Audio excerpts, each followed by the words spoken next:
Have you ever noticed your body seems to know things before your brain even gets the memo? Yeah, your nervous system is basically the unsung hero of your life. And this is the episode it's been waiting for. Today, we're talking about safety. Not the kind you check off on a list, the kind you feel before you can even name it. Where your body whispers, go ahead, rest, really. Where you can finally stop being on all the time. For most of us, we don't even notice this kind of safety. We push past it. We ignore it. We've never given ourselves permission to pause, check in, and actually listen to what our bodies are trying to tell us. So today, we're going to do just that. Grab a blanket, a cup of something warm, and let's talk about it.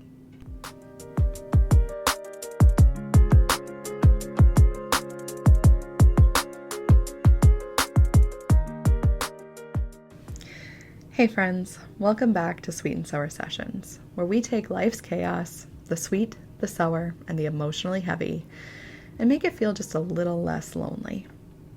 I'm your host, Erin, reporting live from adulthood, the land of taxes, therapy breakthroughs, and apparently learning about safety at the age of 37.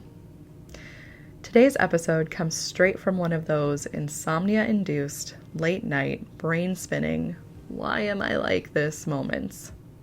You know the ones. It's pitch black, everyone else is asleep, and your mind is like, let's unpack childhood patterns right now. So grab a drink, a cozy blanket, or your emotional support snack, because today we're diving into the surprisingly tender topic of safety. What it means, how your body knows it before your mind does, and why sometimes the rain on your parents' front porch hits harder than a guided meditation. All right, so confession time. I never actually thought about safety, like ever. And I know that that's a privilege to be able to say that. I know some of us have had to think about safety, physical or emotional, our entire lives. But for me personally, it wasn't a word that ever consciously crossed my mind. Not what it meant, not what it looked like, certainly not how it lived in my body. I never really asked myself the question, do I feel safe? Because honestly, I was too busy asking, am I doing enough? Am I being enough? Am I succeeding? Should I be drinking more water? You know, the usual checklist. But my body had safety constantly humming in the background, apparently. Because I realized very dramatically, very inconveniently, at 12:38 a.m. on night 13 of not sleeping, that I only ever fall asleep easily one place, my parents' house. I realized this when I was tossing and turning, trying to get comfortable, and suddenly I had this thought. Ugh, I can't wait to go to mom and dad's soon. I'm finally going to get good sleep. And immediately, this little internal voice, very sassy, very therapist sounding, very bold for someone who does nothing to help me sleep at 12:30 a.m. This voice pipes up and says, okay, but why? Why do we know that? Why is that the place where my brain shuts up? Why do I sleep like a baby there and have insomnia everywhere else? And instantly, as if my subconscious had been waiting 30 years for me to ask this question, the answer landed. Because we feel safe there.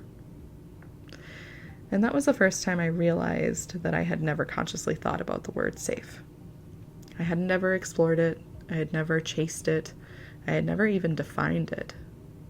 But apparently it had an impact on my sleep, my nervous system, and my ability not to spiral at 12:30 a.m. Because when you think about it, feeling safe is probably the foundation for everything else. So after this moment of clarity, I actually didn't give safety that much more space at the front of my mind. But a few days later, when I had settled in for a weekend at my parents' house, it resurfaced. Let me take you to that moment. I'm at my childhood home. It's raining.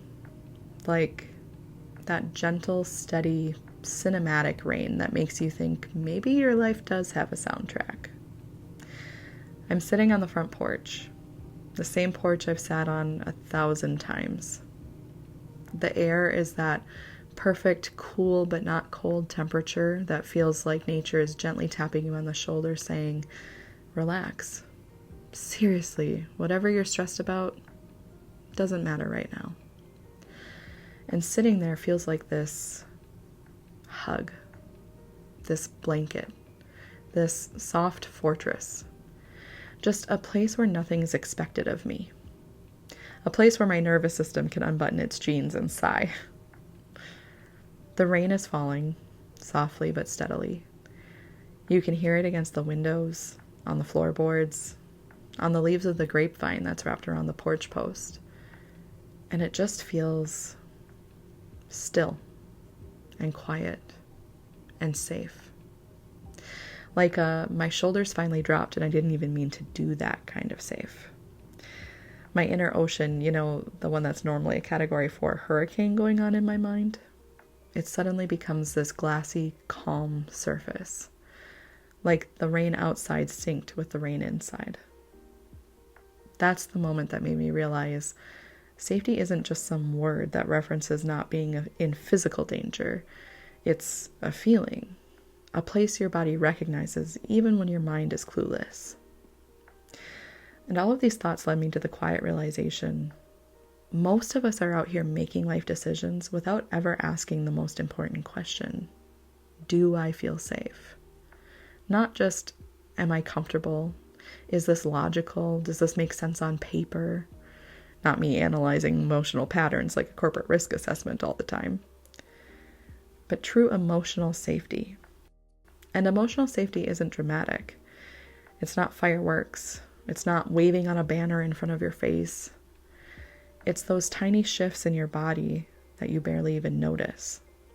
Your jaw unclenching, your breathing slowing and deepening, your shoulders dropping, your mind quieting, your stomach releasing its 8-year internship in tension.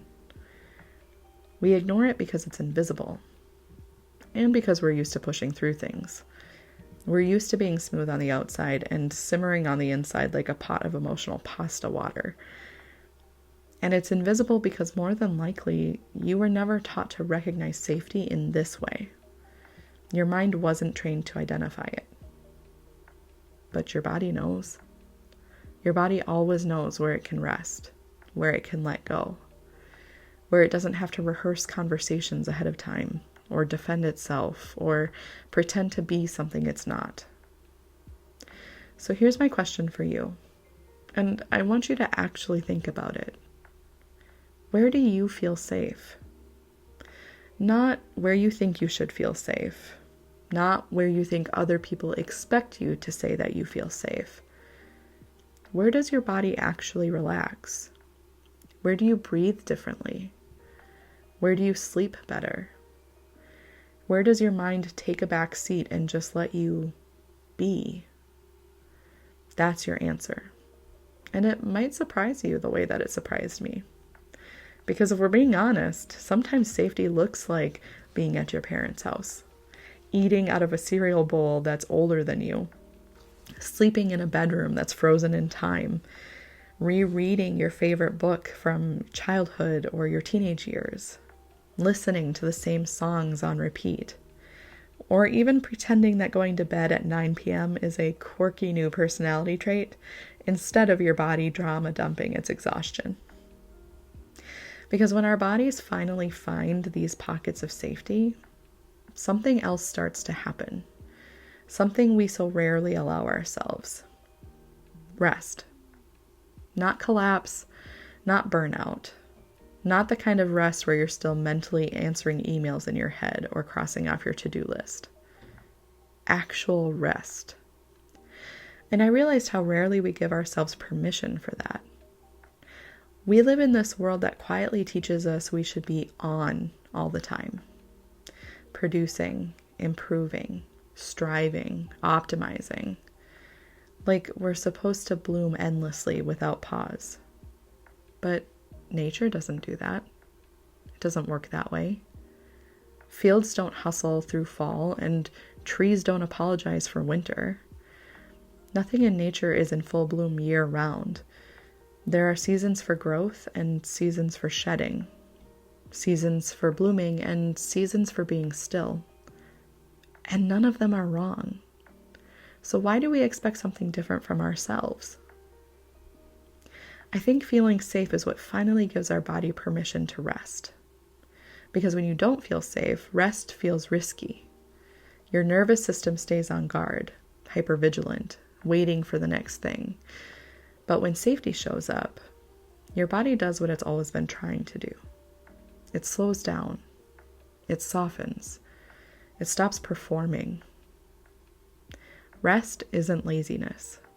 It's regulation. It's your body's way of saying, we're okay right now. So here's what I'm taking from all of this. Maybe safety should be part of our mental checklists. Maybe it belongs right next to, am I happy? And did I drink enough water today? Maybe safety is the quiet foundation underlying everything. The thing that we don't notice until we finally feel it. The peace that we try to find in people and places and things. And once you feel it, once your body shows you what it's like to fully exhale, you can't unknow that. And it's hard to go back. So this week I invite you to be a little bit more curious. Where do you feel safe?